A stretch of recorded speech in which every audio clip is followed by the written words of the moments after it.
제가 개인적인 얘기를 좀 시작을 해드려야만 이제 저라는 사람이 누군지 아실 것 같아가지고 간단하게 소개를 하면은 저희 집안 좀 희한한 집안이에요. 저는 충청도 아주 시골에서 태어났는데 저희 아버님이 4대 독자세요. 무슨 말인지 아시죠? 4대. 저희 아버님도 혼자시고 저희 할아버지도 혼자시고 증조 할아버지도 혼자시고 그다음에 고조가 됩니까? 다 한 분이 있어요. 근데 저희 족보가 있는데 족보에 보니까 저 할아버지는 제가 본 적이 없는데 만으로 36세 돌아가셨더라고요. 그러니까 저희 할머니하고 저희 아버님이 이제 일제시대 때 두 분이 사셨어요. 친척도 없었어요. 제가 고모라는 말을 중학교 때 무슨 뜻인지 몰랐던 사람입니다. 고모가 있어야 알지요. 옆에서 고모 하는데 저게 뭐지 하고 몰랐어요. 사실은. 그런 집안인데 저희 아버님이 결혼하시고서 저희 어머니하고 이제 두 분이 일찍 결혼하셨죠. 한 20살쯤 해가지고 아들을 기다리겠어요? 딸을 기다리겠어요? 이 집안에. 아들이죠. 잘하시네요. 예. 근데 저희 어머니가 실력이 얼마나 좋은지 딸만 7을 주르르 낳으셨어요. 예. 딸만 7을. 그러니까 예수 믿는 집안이 아니에요. 어떻게 보면 저주받은 집안이라 할 수 있는데, 근데 제가 감사하는 것은 제 아버지가 그 당시에는 여러분 아시겠지만 저희 이제 부모님 외정 시대 때 결혼하셔가지고 저희 큰 누님 몇 분은 이제 그때 태어났어요. 해방 전에. 저희 아버지가 저희 아버님이 만약에 돈이 있었다면 그때는 재취를 했습니다. 시골에서 다 아시는 얘기잖아요. 그러니까 둘째 부인을 얻든지 첩을 얻든지 하는데 다행히 저희 아버님이 돈이 없어가지고 가난해가지고 그냥 저희 어머니하고 계속 사셨어요. 재취를 안 하고 그 첩을 안 얻고 그래서 저희 어머니가 계속 이제 애를 낳는데. 딸 7을 낳고서 병에 걸리셨다네. 저는 모르는 얘기죠. 옛날 얘기니까. 그리고 이제 시골에 감리교회가 하나 있었는데 저희 충청도에는 감리교회가 있었습니다. 이제 그 교회를 다니기 시작했어요. 사람들이 이제 교회 가보면 병 낫는다 뭐 해가지고. 그래서 이제 병도 나으시고 그다음에 이분이 예수님을 정말 믿었어요. 저희 어머님이. 그리고 나서는 8번째 애를 낳는데 뭘 낳게요? 딸이요? 아들이요? 여러분 예언하시면 되겠네요. 맞습니다. 예. 8번째가 아들인데 저희 형이에요. 그런데 저희 집안에 이제 아들이 없다가 이제 나오니까 저희 할머니 애가 돼버린 거예요. 저희 형은. 이해가 되십니까? 아니면 저희 누님들. 그러니까 저희 어머니는 제가 얘기 듣기에는 그 큰아들은 거의 안아보지도 못했대요. 할머니가 이제 아들 없는 집안에 4대 독자 집안에 낳았으니까. 그리고 또 딸 낳으시고 이제 그때는 이제 우리 어머니는 정말 예수 믿으신 거죠. 그리고 이제 또 아들 낳았는데 제가 이제 둘째입니다. 그리고 또 딸 낳고 또 아들 낳고 몇 명 낳게요? 예? 한번 계산해 보세요. 예? 상품거리 하나요? 완다슨을 낳았어요. 12를. 예. 어떤 사람 물어요. 너 엄마가 몇이냐고. 딱 한 명입니다. 아버지가 몇 명이냐. 딱 한 분이세요. 예. 오해하지 마세요. 저희 반에. 그래서 두 분이 12를 낳는데 이제 한 누님이 7째 누님이 어려서 죽고 7살에 체독이라고 그러는데 아마 12지장중 같아요. 11명이 같이 자라가지고 이제 큰 누님이 만 82세, 막내 동생이 만 62세 이렇게 하는데 지금은 다 예수를 믿어요. 원래는 저희 아버님, 저희 할머니, 저희 누님들 다 핍박했어요. 저희 어머니를. 그런데 우리 어머니가 눈물의 기도로 평생 하시다 이제 오래전에 돌아가셨지만 지금은 저희 형제들이 남은 형제들이 다 예수를 믿습니다. 얼마나 감사한지. 그래서 한 사람이 이렇게 구원받아가지고 예수 믿었는데 그럼 저희 집안은 예수도 모르는 집안이고 이제 뭐 목사 그런 것도 없고 아주 촌에서 태어나고 제가 왜 목사가 되느냐? 저는 원래는 지금은 이제 저는 선생이야. 대학에 교수했고 여기 와서 이제 교수하는 건데 그 이제 저희 어머니가 촌에서 아들 하나는 목사로 바쳐야겠다 이런 생각이 있었나 봐요. 예수 믿으시고. 근데 큰 아들이 예수를 이제 안 믿으니까 오랫동안 안 믿었거든요. 저희 형님이. 근데 둘째 아들은 이제 어렸을 때 말 잘 듣고 이제 예수를 믿으니까 이 아들 목사를 만들어야겠다 이제 했나 봐요. 그래가지고 어쩌다가 목사가 됐는데 사실 늦게 됐어요. 저도 이제 기독교 대학에서 교수하다가 했으니까 40이 넘어서 안수를 받았는데 어쨌든 간에 하나님이 이제 제게 성경을 공부할 수 있도록 길을 열어주시고 또 저는 성경을 너무 좋아해가지고 어렸을 때 제가 꿈이 하나 있었어요. 그 중에 하나가 뭐냐면은 성경을 온 세상 말로 읽는 게 제 꿈이었어요. 어린애가. 희한하죠? 그리고 한 20살 때쯤 돼가지고 제 꿈이 뭐냐면은 성경으로 밥 벌어 먹고 사는 게 제 꿈이었습니다. 이제 가난하니까 일을 해야 하는데 밥은 먹고 살아야 하잖아요. 돈 벌어가지고.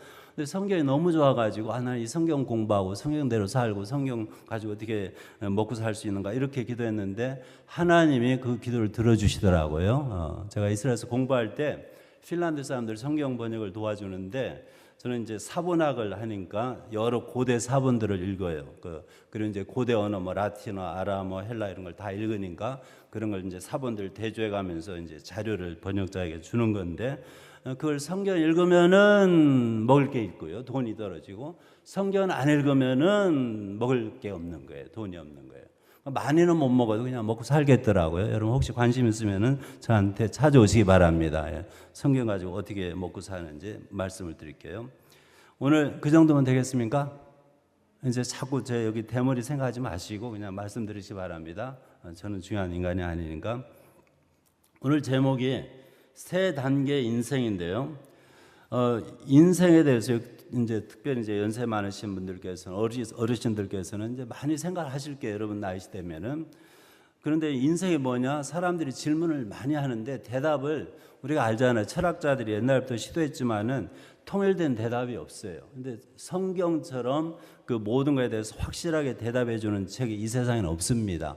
너무나 확실히 대답을 해줘 가지고 많은 사람들이 이게 긴가민가 하는 것 같은데, 저는 감사하게도 하나님께서 이 성경을 쉽게 받아들이는 마음을 주셨고, 또 저는 이제 학자로서 이제 학문을 한 사람이기 때문에 사본학을 하다 보면요, 성경 사본 서로 다른 걸 보기 때문에 의심이 사실 많이 생깁니다. 그래서 어떤 아주 보수적인 분들은 사본학은 마귀의 학문이라고 그래요. 사실은 저도 그런 위험이 있었습니다. 근데 하나님께서 이제 도와주셔가지고 극복을 했는데, 어쨌든 간에 이 성경이라는 책은 저는 이제 연구하면 연구할수록 제가 분명히 확신하는 것은 이것은 사람의 것일 수가 없습니다. 제 고백이에요.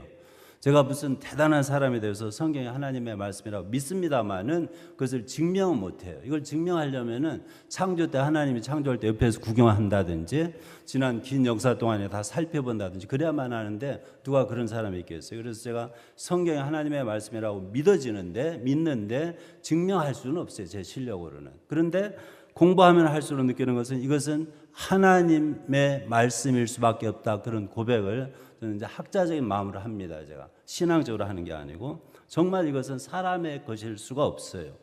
여기 오늘 누가복음 16장에 부자 얘기가, 부자하고 가난한 나사로 얘기가 나오잖아요. 여기 이 이야기는 누가복음에만 기록이 되어 있어요. 그리고 여기에서 인생에 대해서 얘기를 해 주십니다, 예수님께서. 그래서 우리가 이제 제목을 세 단계 인생이라고 했는데, 부자는 굉장히 호화스럽게 살아요, 날마다. 그리고 이 사람은 날마다 파티만 하는 것 같아요. 그러니까 일을 안 해도 되고 그냥 자기 있는 재산 가지고 열심히 이제 재밌게 사는 것 같은데, 뉴욕에 와보니까 뭐 맨하탄의 금융가에서 20대에 뭐 한 5, 6년 일해가지고 평생 누릴 걸 벌 수 있다, 그런 얘기를 들었어요. 또 어떤 사람 그런 게 꿈이라고 그러더라고요. 그러니까 이 부자는 이제 말하자면 그런 사람인 것 같아요. 돈이 많고 일하지도 않고 거기다 건강하고, 그러니까 항상 손님 불러다가 놀고 먹고 그렇게 호화롭게 사는 거예요. 이게 이제 여러분 부러우시지 않으세요? 부럽죠. 왜냐하면 많은 사람들이 이러한 삶을 원합니다. 원해요. 자기가 못 누려서 그렇지 원합니다. 그리고 이 사람이 그렇게 나쁜 사람은 아니에요. 좀 이따 얘기를 할게요. 부자라고 나쁜 사람이 아니에요. 여러분 부자 싫어하지 마세요. 만약에 부자 싫어하시면 공산당 되면 딱 맞습니다. 부자 싫어하시면 안 돼요. 부자는 죄가 아니라고요. 그런데 여기에 이 부자 말고 또 한 사람 소개되는 게 누구냐 하면 나사로인데, 이 사람은 직업이 거지예요. 여러분 혹시 직업을 거지로 갖기 원하시는 분이 없잖아요. 또 거기다가 피부병을 앓고 있어요. 헌대투성이라고 그러는데, 근데 이 사람이 제대로 자기가 기동도 불평한 건지 어떤 사람들이 수동태로 나오는데, 이 사람을 이 부잣집 대문 앞에다 갖다 놓습니다. 데려다 놓으면은 거기서 하루 종일 뭐 떨어진 음식이 없나 해가지고 거기서 먹고 사는 거예요. 친구란 걔밖에 없어요. 이렇게 아주 상대적으로 이렇게 묘사가 되었는데, 또 이제 부자로 돌아가면 이 사람은 옷도 그 당시로 말하면 자색 옷, 로마 시대에는 자색 옷은 로마 황제들 귀족들만 입었다고 그러잖아요. 배옷도 이것도 아마라고 합니까? 우리말로 비싼 거예요, 사실은. 그래서 그 당시로 말하면 명품만 걸친 사람이에요, 이 부자는. 나사로하고는 너무나 비교가 되는데, 어느 누가 봐도 나사로를 부러워할 사람은 없어요, 이 인생에 있어서. 살려면 부자같이 살고 싶은 거죠. 근데 이 나사로라는 이름이 재밌는 것은 분명히 이제 히브리어 이름에서 왔는데, 히브리어로 가면은 엘아잘 이렇게 발음합니다. 엘아잘. 무슨 뜻이라면은 엘이 하나님이라는 뜻이고 아잘은 도우신다는 뜻이에요. 그러니까 이름만 좋고 이 사람은 부러울 게 하나도 없어요. 엘아잘. 그래서 이렇게 비참한 사람인데 부자가 그렇게 나쁘지 않은 것을 어떻게 하느냐면은 이 피부병 거린이 자기 집 앞에 문 앞에 손님들도 왔다 갔다 하는데 그 앞에 하루 종일 앉아서 거기서 구걸하도록 허용하는 것은 이 사람 굉장히 착한 사람 같아요. 그러니까 욕하지 마세요, 부자라고. 그러니까 이 사람이 저 같으면 그럴 것 같아요. 좀 돈 좀 주워주고, 여보게 여기 좀 내 손님도 많고 그러니까 그 사람들 좀 보기 그러니까 좀 다른 데 가서 구걸하라고 내가 돈 줄 테니까 그렇게 보내줄 수도 있을 것 같아요. 돈을 좀 주워줘 가지고. 그런데 보면은 이 부자는 그냥 놔둔 거지요.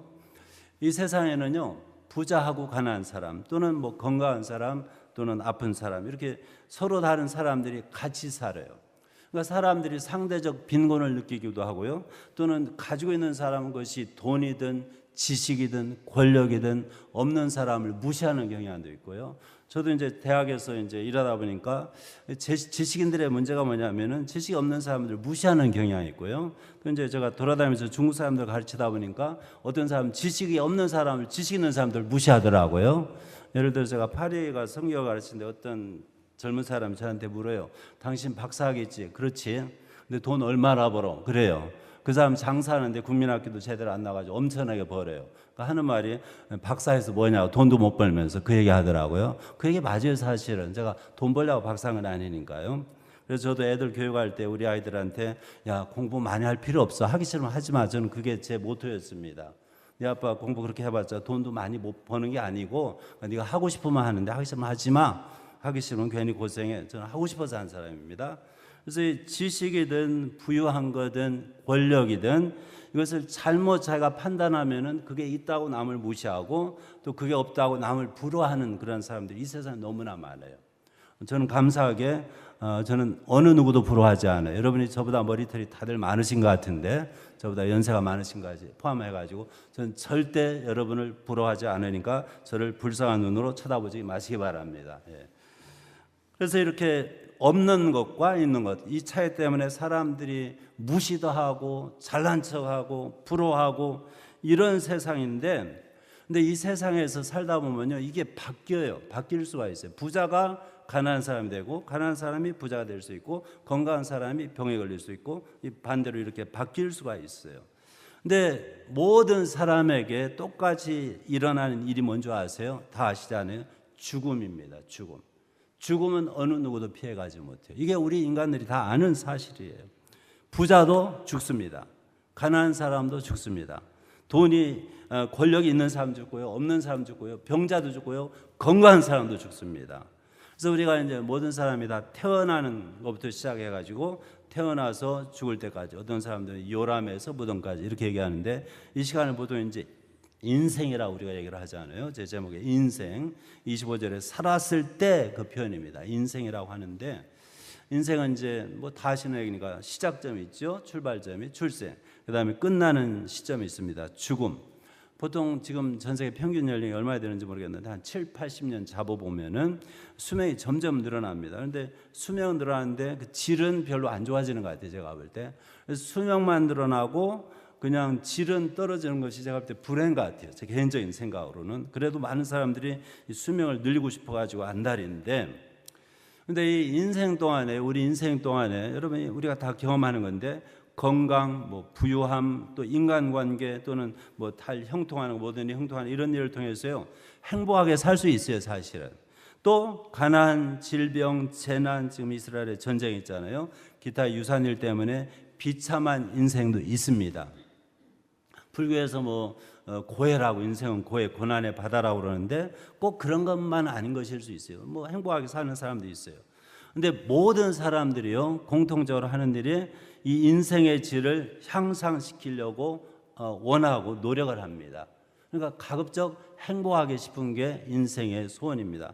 여러분 그런 마음 있으세요 없으세요? 예. 그것이 건강을 통해서도 많은 사람들이 건강하면 행복하다고 믿어요. 틀린 얘기는 아닐 수 있어요. 돈이 많으면 행복하다고 믿어요. 뭐 권력이 있고 뭐 그러면 행복하다고 믿는데 우리가 알잖아요. 꼭 그런 건 아니에요. 돈 때문에 가정이 망하고 부부가 깨지고 그다음에 건강하면 죄 짓기 쉽고 그런 게 많다고요. 사실은. 그래서 이 지식 때문에 교만해지고 망하는 사람들도 많이 있고요. 그래서 이 땅에서 인생의 질이라는 것은 우리가 생각하는 것처럼 돈, 권력, 뭐 건강 이런 거하고 그냥 이 비례적으로 이렇게 가는 게 아닙니다. 오늘 22절부터 26절까지 보면 예수님 말씀에 이 인생 얘기를 굉장히 짧게 했어요. 두 사람의 인생을, 나사로하고 부자하고. 그 다음에는 그 인생이 끝나는 얘기를 하는데 그 얘기는 길어요. 인생이 끝난 얘기는 그 끝나는 데가 바로 죽음이잖아요. 그래서 두 사람이 다 죽는데 우리가 아는 인생 얘기는 죽으면 끝입니다. 그러면 몰라요. 그런데 예수님은 이 부자와 나사로가 죽은 다음에 이 얘기를 끝내지 않고 계속 이어나갑니다. 그래서 이 죽음 후의 이야기가 거의 더 긴데 인생 이야기보다, 그런데 우리가 거의 알지 못하는 그런 다른 세계 이야기를 하는데 그게 이제 22절에 이렇게 나와요. 이에 그 거지가 죽어서, 우리가 다 아는 사실이에요. 천사들에게 받들려 아브라함의 품에 들어가고 부자도 죽어 장사되매. 제가 어렸을 때 저는 이제 촌놈이니까 이 가난한 사람들이 이제 동네 거린이나 이런 분들이 돌아가시잖아요. 그러면은 동네 어른들이 거적대기 가마니에다 이렇게 둘둘 감아가지고 지게다 매가지고 산에다 버리고 그냥 돌이나 조금 덮어놓고 그러더라고요. 그런 애장도 그렇게 하는 수가 있고요. 그래서 이 아브라함이래. 이게 나사로가 죽었을 때요. 상상이 돼요. 그냥 뭐 장례식은커녕 무덤 파가지고 그런 것도 없이 그냥 밖에다 버렸을 것 같아요. 그냥 동네다 두면 안 되니까. 그런데 그게 우리가 아는 얘기인데 여기 예수님 말씀에는 죽어 거기까지는 아는데 천사들에게 받들려 아브라함의 품에 들어가고 이렇게 얘기가 나와요. 이게 이제 믿어지지도 않는 얘기고 이게 이해하기가 힘든 얘기예요. 전혀 우리가 모르는 얘기예요. 우리가 천사들은 믿긴 믿잖아요. 그런데 천사들 안 믿는 사람도 있잖아요. 이걸 또 증명하기가 힘든 거예요. 천사가 있는지 없는지. 그런데 예수님은 천사들이라고 얘기하는데 저희 아들이 하나 있는데 지금 이제 애 아빠인데 얘가 예루살렘에서 태어났어요. 제가 공부할 때 2살 반 때 교통사고를 당했어요. 차에 치였는데 죽은 줄 알았어요. 저는 그 아이가. 왜냐면 제 눈 이렇게 목격할 때 봤거든요. 그때 이제 애비로서 제가 하나 깨달은 게 내가 내 자식을 사랑하지만 내가 이 아이를 보호할 능력이 없다는 걸 제가 아주 강하게 깨달았습니다. 여러분 부모님 되시는 분들, 여러분 자녀들을 사랑하세요? 미워하세요? 사랑하시죠? 어떤 부모님들은 내 목숨을 내어주면서까지라도 그 아이들을 보호하고 싶은 마음이 있잖아요. 여러분 사랑이 위대한 걸 아는데 자녀들 보호하실 능력이 있어요? 없어요? 없어요. 저는 깨달았어요. 그때 우리 아이 2살 반 때. 그때 제가 배운 것은 나도 이 아이의 아버지인데 그 전에 하나님은 우리 모든 사람들의 아버지가 되기를 원하시거든요. 그래서 그 실력 있는 그 아버지한테 우리 아들을 맡기는 수밖에 없더라고요. 제가 이 아이를 보호할 수 있는 능력이 없는 거예요. 내가 사랑한다고 보호되는 게 아니에요. 보호할 수 있는 게 아니에요. 여러분도 여러분의 사랑하는 사람들을 하나님 아버지에게 맡기시기를 축원합니다. 여러분 직접 하려고 노력하지 마세요. 한도가 있어요. 어쨌든 간에 여기 천사들에게 하는데 우리 아이가 물어봤어요. 제가 얘가 3일 동안 병원에 입원했는데 뭐 말 한마디 안 하고 이상한, 저는 그래서 별의별 걱정을 다 하는 거죠. 얘가 평생 말을 못 하나 뭐 그랬는데 이제 3일 되고서 이제 4일인가 돼가지고 깨어나고 말을 하는데 물어봤어요. 너 도대체 무슨 일 있었니? 그랬는데 이 2살 반짜리 아이가 천사들이 와서 자기를 안아줬대요. 분명히 차에 쳐가지고 저만큼 가서 떨어졌거든요. 전 죽은 줄 알았어요. 제가 처음으로 뛰어가가지고 이제 이렇게 안았으니까. 그리고 이제 그 차 불러가지고 병원으로 바로 갔으니까요. 뭐 말도 없고 그래서 죽은 줄 알았는데 천사들이 왔대요. 그래서 몇이 나왔니? 그랬더니 2마리가 왔대요. 천사가 2마리. 내가 이제 뭐 어린애인가 2마리 이스라엘에서 태어났고. 어쨌든 간에 이제 저는 이제 학문하는 사람이니까 모든 게 이제 이성적으로 생각하니까 정말 이 아이가 천사를 봤을까? 이제 생각을 하는 거죠. 그런데 이 아이가 그 꾸며낸 것 같지는 않고 어쨌든 천사에 대해서 우리 아이도 그러다 한번 본 거예요. 볼 때. 또 성경에서 천사들에서 얘기를 하니까 저도 믿는데 어쨌든 이게 믿기가 쉽지는 않아요. 그래서 천사들에게 받들려 가지고 아브라함의 품에 들어가, 이게 또 말이 안 되는 얘기라고. 왜냐하면은 아브라함은 예수님이 이 말씀을 하신 때부터 대략 1800년 전 사람이에요. 그러니까 죽어가지고 이미 뭐 다 그냥 흙으로 돌아온 사람인데 이 사람이 죽어 있는 게 아니고 아브라함의 품에 이 나사로가 안긴다는 거예요. 그러니까 이게 다 믿어지지 않는 얘기라는 거죠. 그리고 이제 부자도 죽어서 장사되었어요.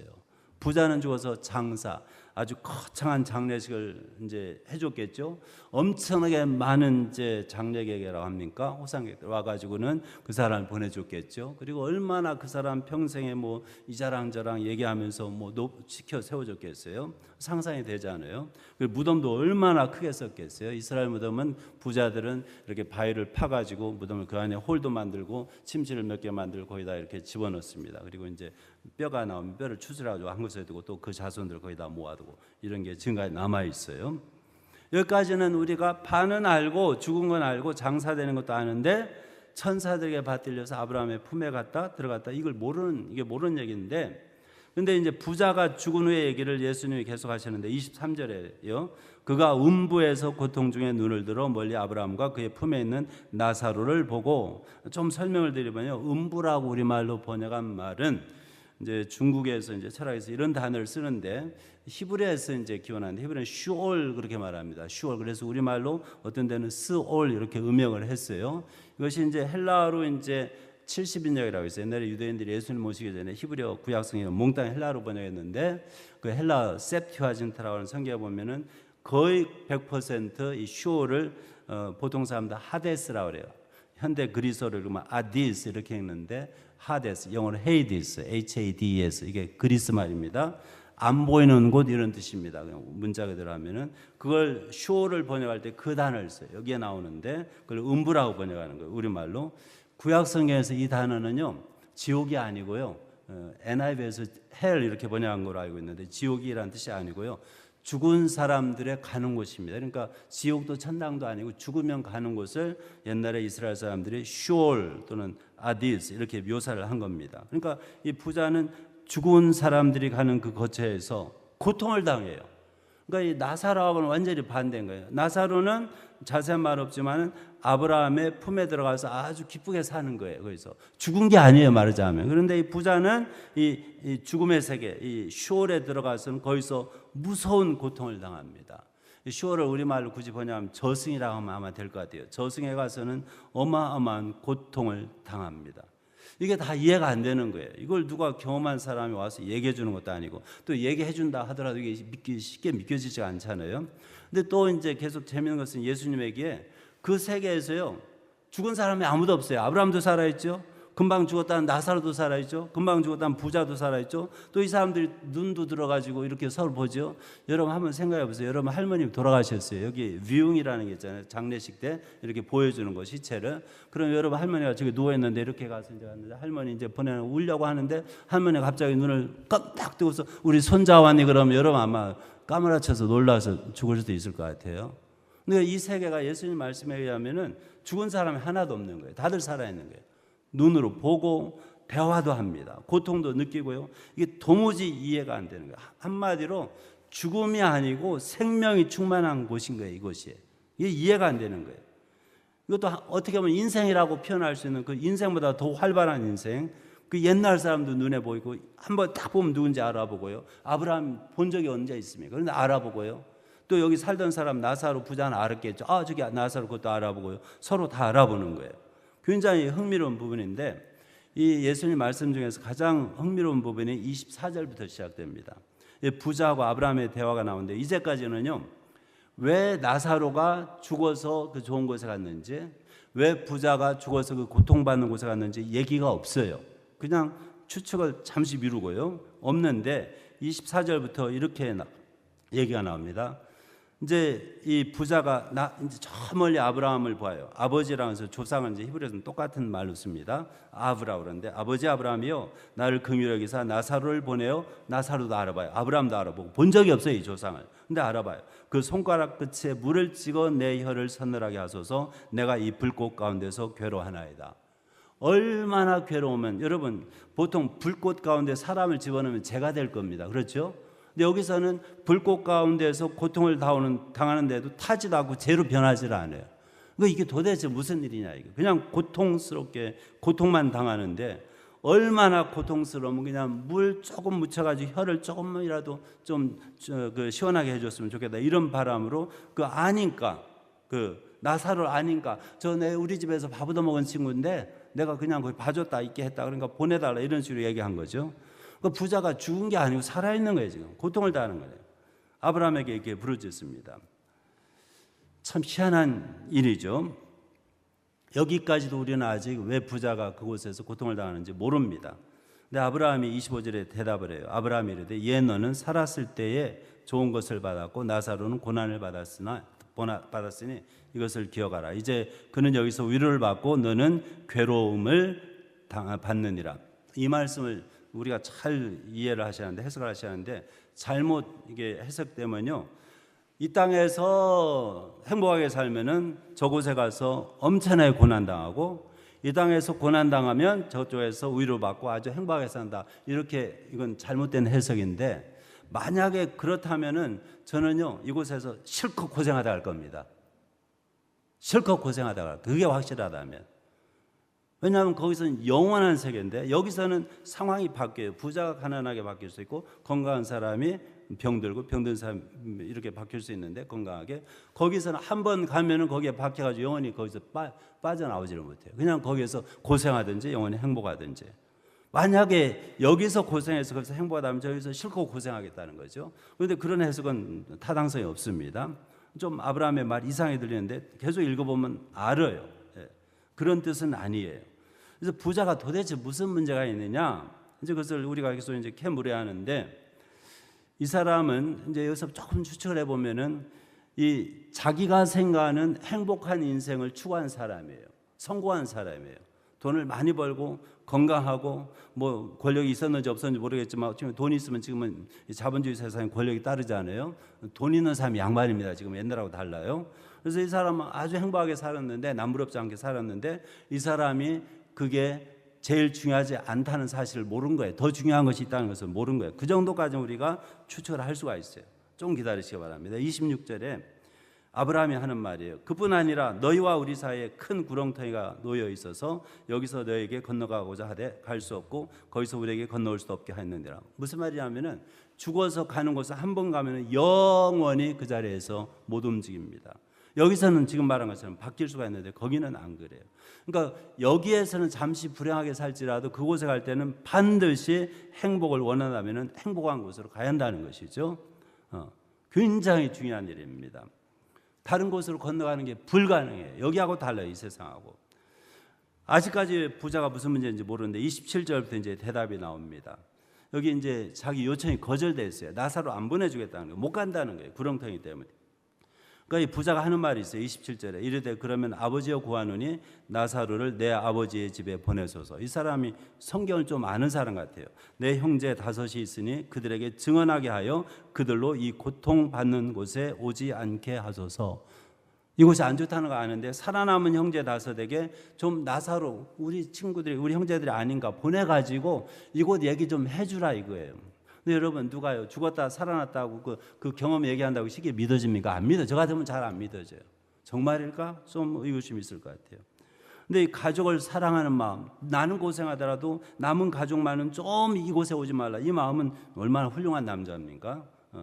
자기 나름대로 좋은 방법이라고 해가지고 조상 아브라함에게 요청을 했는데 이것마저도 거절을 당하는데 아브라함의 대답이 이제 여기에 이제 우리가 뭔가를 깨달을 수가 있어요. 29절에 아브라함이 이르되 그들에게 모세와 선지자들이 있으니 그들에게 들을지니라. 예수님 당시에는요 신약 성경이 없었어요. 구약밖에 없었는데 옛날에 책이 이렇게, 지금은 이런 모든 책은 코덱스라고 그래요. 지금 이렇게 뭐라 하죠? 우리 보통 가지고 다니는 책을 라틴어인데 옛날에는 다 스크롤 두루마리라고 그래요. 뭐라 그래요? 두루마리 스크롤입니다. 이렇게. 그래서 두루마리 돼 있어가지고 특별히 이스라엘 그쪽에는 책이 구약책이 굉장히 많아요. 특별히 이제 가죽으로 된 것은 저는 항상 그런 걸 이제 다루는 사람이니까 무겁습니다. 책도 많고요. 그래서 모세와 선지자들, 이 말은 구약 성경이라고 보면 틀림없어요. 우리가 오늘날 그 당시에 유일한 성경이죠.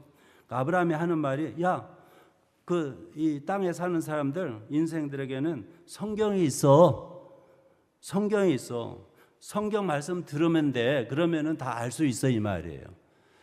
저는 이 말씀이 너무 감사한 게 우리 인생이 이 죽어서 끝나는 게 아니고 또 다른 인생이 펼쳐지는데 그 세계에 대해서는 성경만큼 확실하게 얘기해 주는 책이 없습니다.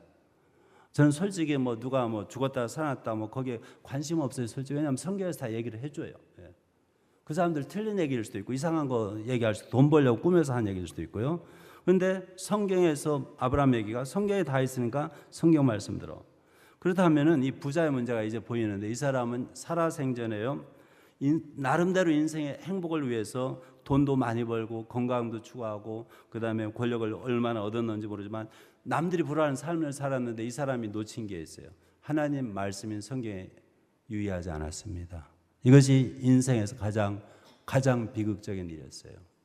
여러분 인생을 살면서 많은 것을 이루시고 그야말로 세상에서 유명하게 되고 성취도 많이 하시고 있을 수 있는데, 여러분 나름대로 행복하게 살 수 있는데, 여러분이 만약에 하나님께서 우리에게 우리 인류의 언어로 주신 이 말씀에 여러분이 관심을 갖지 않고 주의를 기울이지 않으면은 여러분은 가장 비극적인 사람입니다. 제가 여러분을 오늘 만나고 여러분이 그런 비극적인 인생이 되지 않기를 축원합니다. 그거보다 불쌍한 사람 없어요. 기회는 이 땅밖에 없어요. 성경은 여기에 이 땅 위에 사는 사람들을 위한 거지, 이 땅 위에서 죽은 사람들하고는 성경은 아무 상관이 없어요. 우리를 위한 겁니다.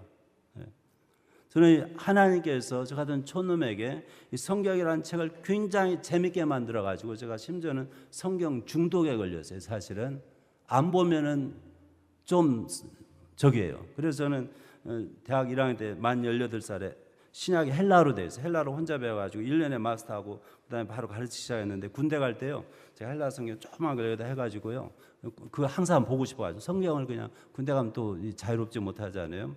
그래서 쫄병 때요, 그 정보교육이라고 후반교육 받으면서 우리는 6시에 일어나요. 군인들 한국에서 5시에 일어나가지고요, 그 초병한테 얘기하고 나 화장실 가서 성경 좀 읽을게. 1시간 가서 거기는 불이 켜 있잖아요. 그 변기통 위에요. 그래서 몰래 1시간씩 성경 읽었는데, 그러다 한번 들켜가지고 억수로 얻어맞았어요. 그런 적이 있는데, 성경 읽다가 어쨌든 간에 중독인 거예요. 저는. 여러분 마약 중독하지 마시고, 알코올 중독하지 마시고, 쇼핑 중독하지 마시고, 드라마 중독하지 마시고, 성경 중독하시길 주의 이름으로 축원합니다. 저주로 안 들리죠 이게? 성경을 못 보면 난인 거예요. 성경이 그렇게 좋더라고요. 지금까지 좋아요.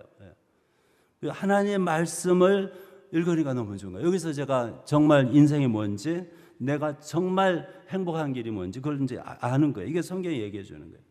그래서 아브라함 얘기가 그거예요. 성경 읽으면 다 아는데 뭐 나사로 보내서 그렇게 할 필요가 있느냐 이거죠. 근데 많은 사람들은요, 아주 건방져. 하나님 나 바빠요. 이 성경 요약해가지고 나한테 얘기해 줘요. 그딴 식으로 나옵니다. 여러분 하나님 앞에서 건방 떨지 마시길 바랍니다. 하나님이 이만큼 주셨을 때는 우리한테 적당하니까 열심히 읽어서 하나님 알아내라고, 찾아내고 영생의 길을 찾아내라고 주신 겁니다. 하나님 그 대단한 분의 말씀하는데 귀를 막고 딴짓해보자. 하나님 기분 좋으시겠어요? 노하십니다. 이게 부자의 문제였어요. 두 번째는요, 이 사람 문제가 자기가 말해요. 두 번째는 뭐냐면요, 30절에 아브라함을 논박하는데, 그렇지 않습니다. 이 사람이 교회도 열심히 다닌 사람 같아요. 보면은 아버지 아브라함이요, 만일 죽은 자에게서 그들에게 가는 자가 있으면 회개하리다. 죽은 자에서 그들에게 간다면서 부활하는 거잖아요. 부활해가지고 여기 이곳 얘기하면 회개할 거다. 이 말한 거 보니까 이 사람 땅에 있을 때 회개를 하는 거예요. 성경에 주의 기울이지 않고 회개를 하는 건데, 회개라는 게 히브리어에서는 그냥 돌이키는 거예요. 돌이키는 거예요. 무슨 말이냐면 우리 인간들은요, 창조자 하나님하고 이렇게 이 등을 치고 살고 있어요. 하나님을 추구해야 이게 피조물 인간의 본분인데, 하나님 없이 혼자 살아가는 게 그게 죄입니다. 그런 사람들은 몽땅 회개하셔야만 합니다. 여러분 하나님을 멀리하고 계십니까? 하나님보다 더 살아가는 게 여러분에게 있습니까? 회개하시기 바랍니다. 하나님께서 절대 여러분 환영하지 않으세요. 그 좋은 것으로. 이 부자가 성경 말씀도 주의하지 않고 회개하지를 않은 거예요.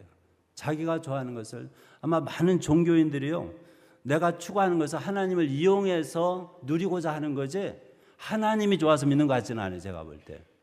여러분 어떠신지 모르겠어요. 종교가 하나의 장식품인 사람들이 너무너무 많아요. 전 그거 싫어요. 내가 정말 예수를 믿으면 제대로 믿고 싶지, 종교를 하나의 장식품처럼 내가 연기하는 것처럼 그렇게 하긴 싫어요. 살아계신 하나님이 정말 보이면은 어떻게 그렇게 하겠습니까? 여러분 회개하시기 바랍니다. 회개하셔야만 해요.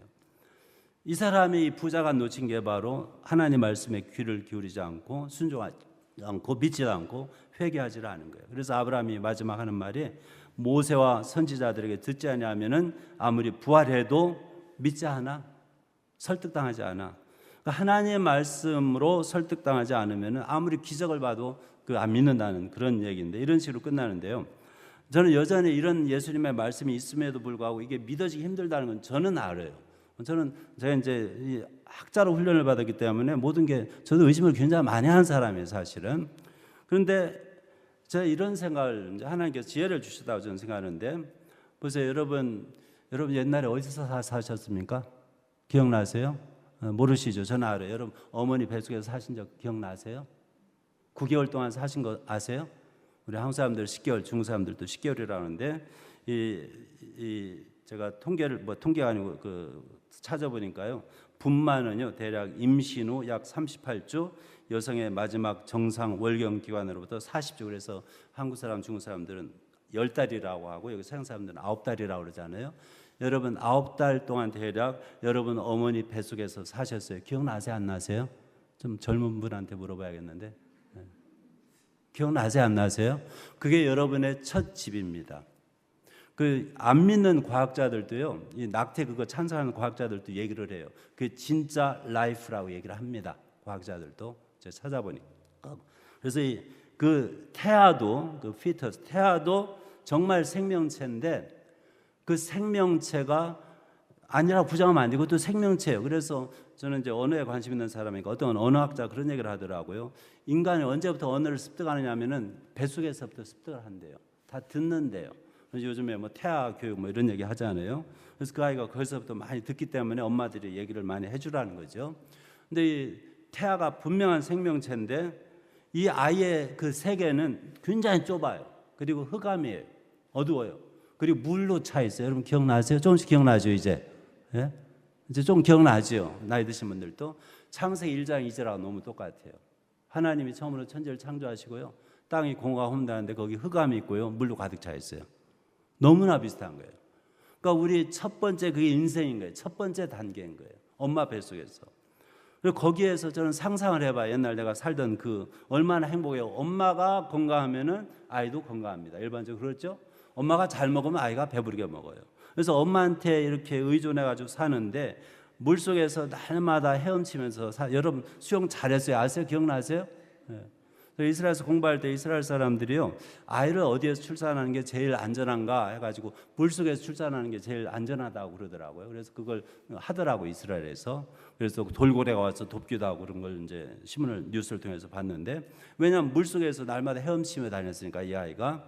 근데 여러분 한번 생각해 보세요. 어느 날 이 어린 생명체에게 어마어마하게 무서운 변화가 시작됩니다. 이 아이는 어둠 속에 물 속에 살고 있었는데 그것이 유일하게 아는 세계인데, 밖에서 아무리 엄마가 애야 너 나오면 나간다는 게 뭐지? 다 이제 모르는 거예요. 여기는 나무도 있고 태양도 있고 태양이 뭐지? 다 모르는 거예요. 이해가 안 되는 거예요. 믿어지지도 않고요. 내 세계에서는 그런 게 없으니까 믿어지지가 않아요. 그런데 어느 날 갑자기 온 세상이, 우주가 바뀌는 거예요. 갑자기요, 내가 물속에서 헤엄치는데 물이 쭉 빠져나가요. 여러분 기억나세요? 기억나세요? 안 나세요? 양수가 터진 거예요. 그렇게 말하지 않아요? 그러니까 이거 헤엄치다 말고 이제 기계 생겼어요, 이제는. 그래서 이제 난리 난 거예요. 이제는 나 죽었다고 생각하는 거예요. 이제는 죽었다. 환경이 완전히 바뀌니까. 그것뿐이 아니에요. 평생 경험 못한 어떤 어마어마한 힘이 자기를 잡아당기는 거예요. 나 죽어 하고 안 나가려고 또 안달인 거예요. 여러분 그래서 고생하잖아요, 날 때. 어머니들. 제가 좀 너무 비과학적으로 해석하나요? 그래도 할 수 없어요. 저는 그런 거 잘 모르니까 그냥 이해해 주시기 바랍니다. 어마어마한 힘이 이걸 끌어내는데 얘가 나 죽는다고 소리 지르면서 안 나가려고 하는데, 갑자기 평생 보지도 못한 게 눈을 때리는데 그 빛이라는 걸 나중에 아는 거예요. 빛이 자기 눈을 때리는 거예요. 오메 죽네, 나 죽네 하고. 여러분 애가 태어날 때 다 울어요? 웃고 나와요? 왜 우는지 아세요? 제가 설명해 드릴까요? 제가 의사는 아니지만 나 죽는다 하고 애고하고 우는 겁니다. 이제 나 끝났다, 내 세상 끝났다. 그럴 것 같아요. 예. 이 어린아이를 생각해 보세요. 이 아이는 자기가 알던 세상에서 다른 세상을 옮겨갈 때 그 세상에 대해서 전혀 아는 게 없습니다. 누가 무슨 얘기를 해도 이해되는 게 하나도 없어요. 우리가 그런 인생의 단계 1단계에서 2단계로 옮겨왔어요. 9개월에서 7, 80년 이렇게 사는데 지금 이 두 번째 단계 인생에서 사는데 저는 이것을 유추하면은 분명히 우리가 3단계로 가는 과정도 비슷하다고 봅니다.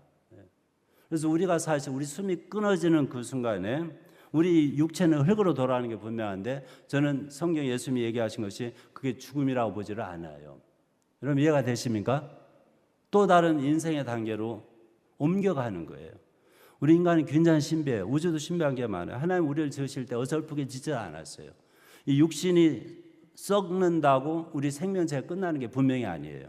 여기 예수님 여기 나사로 부자에게서 하는 것처럼 또 다른 영원한 그 단계로 인생의 단계로 이어져 가는데 그때는 안 바뀌어요. 한번 들어가면. 지금 이 순간은 변화가 가능해요. 또 유일한 기회입니다.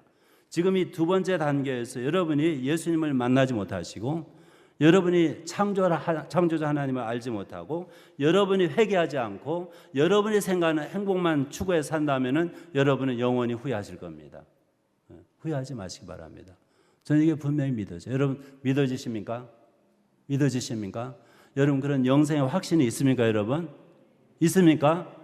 제가요 원래 오늘 얘기 안 하고 내일쯤 얘기하려고 그랬는데 제가 지금 만으로 66살이 거의 다 돼가는 젊은 사람이에요. 젊죠? 머리도 아직 안 났고 굉장히 젊은 사람인데 저는 보편적으로 이제 전반적으로 건강하게 살아온 사람인데 작년에요 6월인가요?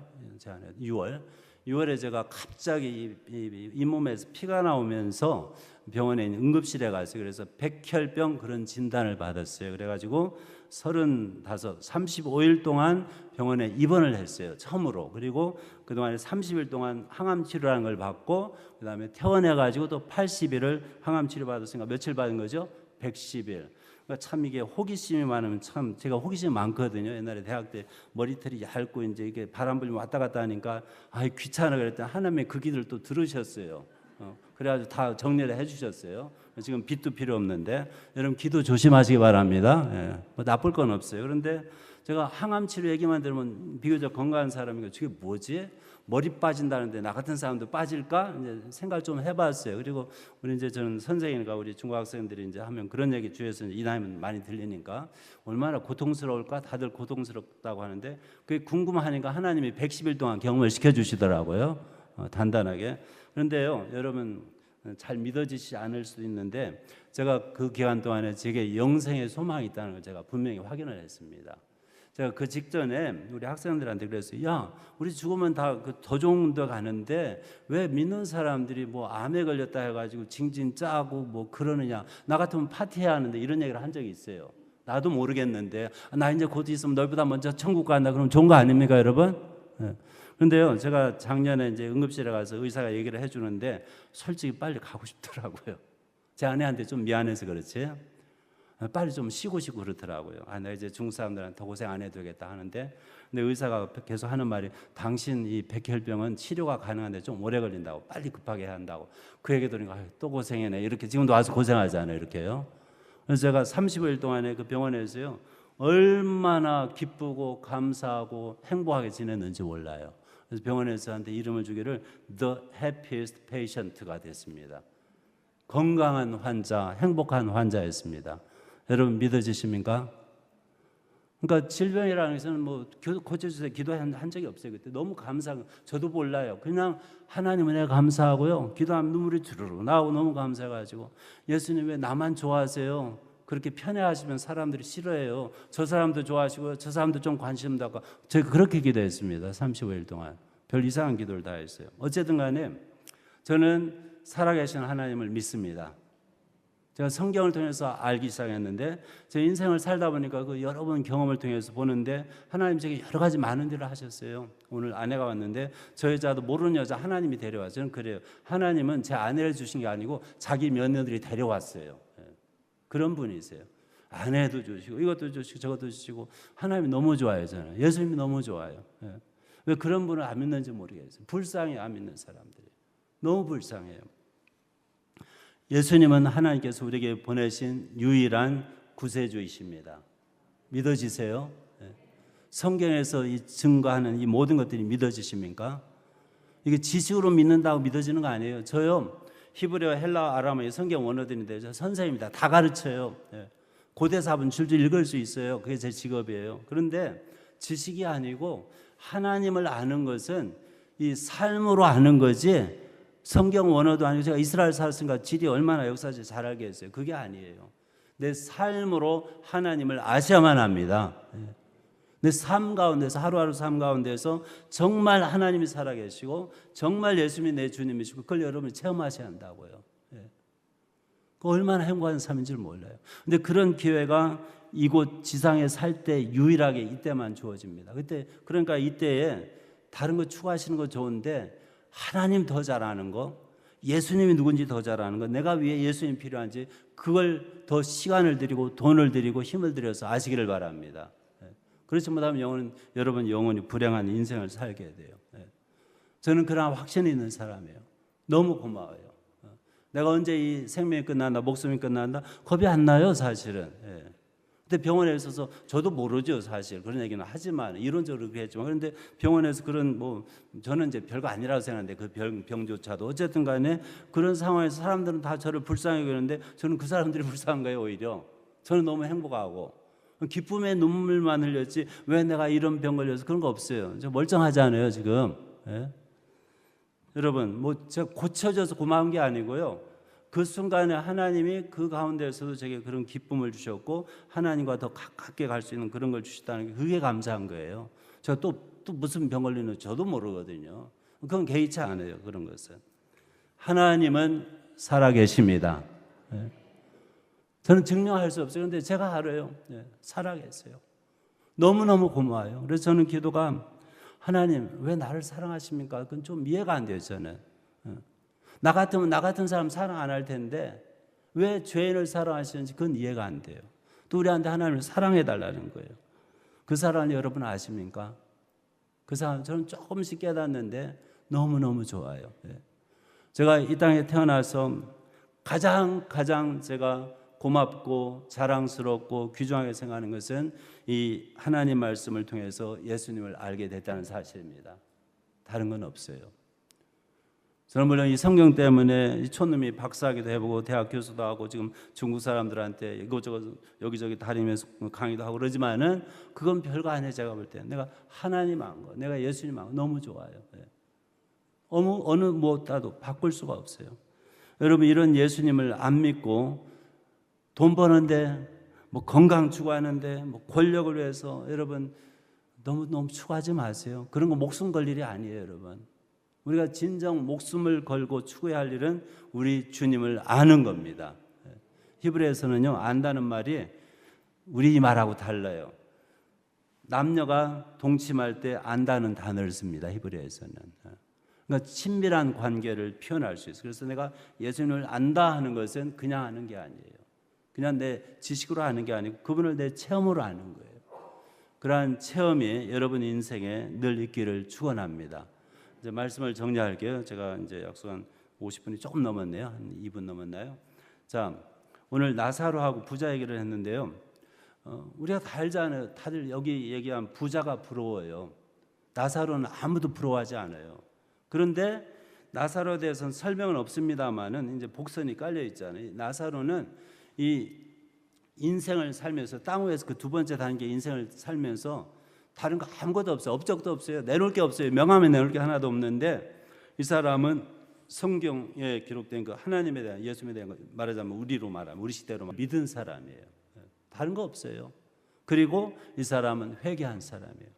자기의 인생 목적을 추구하지 않고 하나님 바라기로 이렇게 살아간 사람이에요. 그래서 이 사람에게 영원한 그 행복한 삶이 약속된 겁니다. 저는 이 예수님의 말씀이 믿어져요. 왜 믿어지느냐? 이분은 거짓말 안 하시더라고요.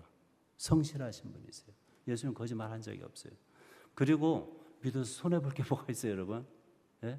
아니 말로 믿어가지고 손해볼 게 뭐가 있어요? 예. 일단 믿어두고 보는 거죠. 그래서 여러분이 오늘 여기 계신 분들이 또 여러분 가족과 더불어 한 분도 빠짐없이 우리 주님을 믿으시기를 바랍니다. 예. 예수님밖에는 길이 없습니다. 그리고 여러분이 아직도 하나님보다는 뭔가 다른 걸 더 추구하시고, 심지어는요 많은 분들이 믿음 하는데 사실 믿음이란 종교적인 수단을 통해서 자기가 추구하는 걸 추구하는 사람들이 제가 볼 때 너무 많아요. 하나님한테 이것 달라 저것 달라 그런 요구를 여러분 많이 하시잖아요. 그래서 저는 그런 상상을 해봐요. 나는 하나님이 나더러 야 나 좀 휴가를 갈 테니까 네가 하루만 내 자리에 앉아서 하나님이 하라 하면은 1분도 못 돼가지고 도망 나올 것 같아요. 온 세상 말이 다 들리지. 내가 언제 빚을 졌나, 이놈은 신랑 달라, 저놈은 여자친구 달라, 저놈은 직장 달라, 저놈은 아들 달라, 딸 달라, 저놈은 건강 달라. 내가 무슨 빚장이에요. 그 소리를 다 들으니 다 들리지. 하나님은 놀아다니기 너무 힘들겠어요. 정말 하나님께 감사하고 우리에게 생명 주시려고 예수님 보내시고 그런 감사 일들을 하십니까 여러분? 그런 감사로 충만하시길 바랍니다. 하나님을 너무 빗장으로 몰아내지 마시고, 물론 그거 하지 말라는 건 아니고 얼마든지 할 수 있는데 하나님께 감사하시길 바랍니다. 여러분에게 영생 주신 그 주님께, 예수님께 감사하시기를 주의 이름으로 축원합니다.